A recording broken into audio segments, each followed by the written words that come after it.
Howdy, and welcome back to Security Best Practices Training. It's me, Marianne, again. For this lesson, we're going to go more in depth on email phishing.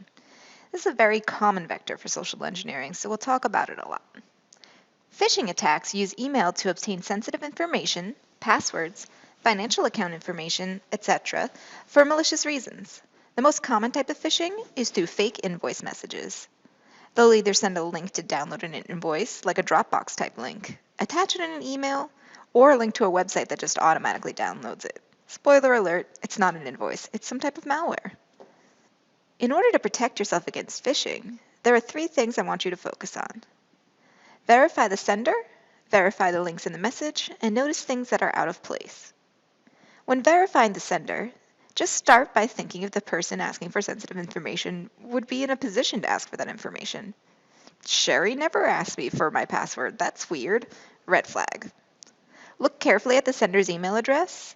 I will often see either a similar domain name like the Microsoft I put on here, or something like Microsoft2611@gmail.com. They can often use a different display name. For example, I got an email supposedly from a company partner asking me to pick up gift cards for clients around the holidays. Firstly, this person would not ask for that. Second, he wouldn't ask me for that. And thirdly, even though it said it was from him in the display name, the actual email address was just a random email. Red flag, red flag, red flag. The hardest thing to look out for is spoofing. This is a trickier way to mask the email address so it looks like it's coming from the correct email. You can always check with your IT staff to look at message attributes to tell where the email is really coming from. Most importantly, if it is a financial request, I recommend getting confirmation from a second factor, like a phone call. A lot of companies work this into their company policies to prevent fraudulent wire transfers. Verify the links. Links may be an image or text, and they can say whatever the message composer wants it to. You can hover your mouse over the link without clicking to see where the link is directed. You can see this first one I made to look like a real URL that goes to totallylegitimately.com, but if I hover over it, it goes to why would you click that.com. The same with this confirm here. They often don't look like addresses and can be anything, but if I hover over, that's a YouTube video that is never going to give you up. Next, look carefully at the domain. The domain is the word that comes immediately before the domain extension, which is usually .com, .org, .net, or other things like that. Any website can add words before or after, and some scam websites use this to add company names to make it seem like a legitimate URL. In this first example, it says microsoft.scammer.ru, but the actual address is scammer.ru.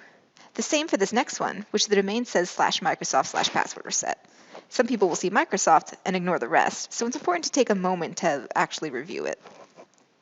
Lastly, notice things out of place. A lot of times scam emails have pretty bad spelling or grammar errors. They often will ask for a password or other sensitive information like credit card numbers. You shouldn't send credit card numbers over non-encrypted email for anything, so a legitimate source wouldn't ask you for it.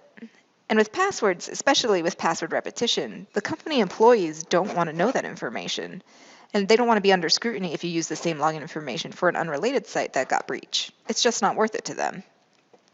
Requests from personnel from the wrong department. If your social media person is requesting HR files, that should absolutely give you pause.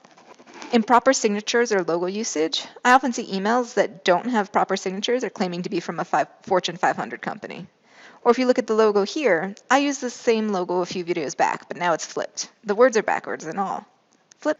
And lastly, be wary of an offer that sounds too good to be true. You didn't win a trip to Bali, especially if you never entered any contest. After we talked about what to look for, let's put that to the test in our next videos, where we'll have some examples of phishing emails. Bye!